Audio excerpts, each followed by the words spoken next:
Really interesting, isn't it? Now, look, Tom, Dan Andrews, he's this bloke who's a bit of a left-wing authoritarian, the Premier of the Australian state of Victoria. He's actually pulled out of the 2026 Commonwealth Games. That city was meant to be hosting. It was all agreed. They'd paid the money. And unfortunately, Tom, this does feel a little bit like a Republican wave sweeping across Australia. Not necessarily the people of Australia, I don't think they necessarily want it, but the people in power, this hard left government in Australia. Should King Charles be worried about this? Oh, absolutely. This wouldn't have happened in the Queen's lifetime, and didn't. When they had the similar crisis, they quickly found an alternative venue for the Games.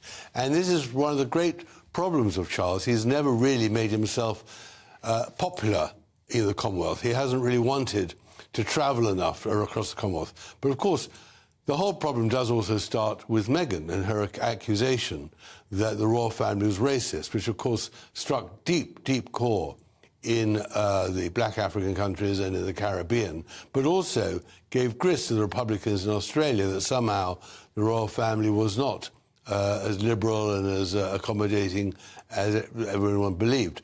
But in the end, I do think this comes down to King Charles's leadership, that he has not been able to assert himself as a great Commonwealth leader.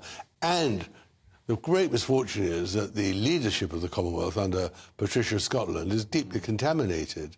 The Secretariat is always very controversial, and somehow under the Queen, who was passionate about the Commonwealth, the late Queen, there was always a great loyalty, and that has disappeared. Well, I've been thinking about this, Tom, this week. It really feels like there has been a shift, because the remarkable thing about the Queen, and I also include the late Queen, and I also include Prince Philip as part of it, is that no matter their age, no matter their health, they remained the undisputed stars of the royal family. I guess maybe the only era where you could say that changed was in the 1990s with Princess Diana. Through the rest of the late Queen's reign, she was front and centre.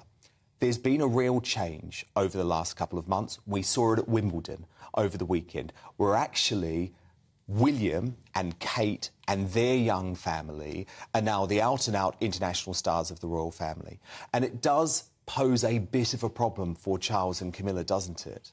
Well, I don't think it's a problem for them, because I don't think they want to be front of stage. I think they've had enough. I think, as I've explained several times in our programme, that Camilla really is too tired, and she doesn't want to be an active queen. And she really is struggling, isn't it? And I think King Charles also, he likes the title, but he doesn't want to do the hard graft.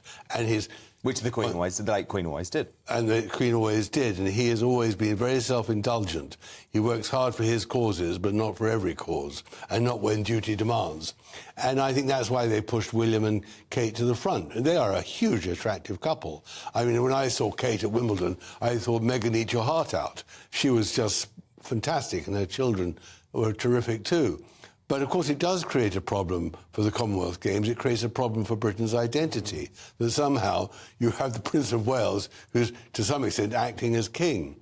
And I think we saw that at the coronation. You remember how we revealed that when the newly crowned Queen left the Abbey, people did not, in the most important part, the nave, bow and curtsy to her. She is challenged. And I think the King is as well. And he needs to worry a bit about that, about his own status and loyalty to the crown. Yeah, it's fascinating, isn't it?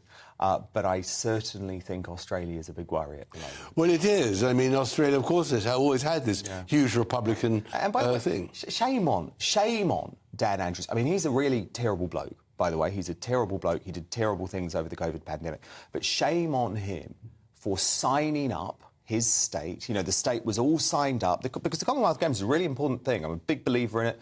Very important for Commonwealth relations, very important for African countries, very important for lots of sports that don't get it into the Olympic Games. And to pull out and just say, cannot be bothered, I just think it's disgraceful. Well, not only pull out, but without notice. Yeah. And what he really is doing to thousands of athletes... The whole game's under threats now. But to thousands of athletes who are training for that event, it really is a shocking thing to do. Do you know what? Couldn't the King step in?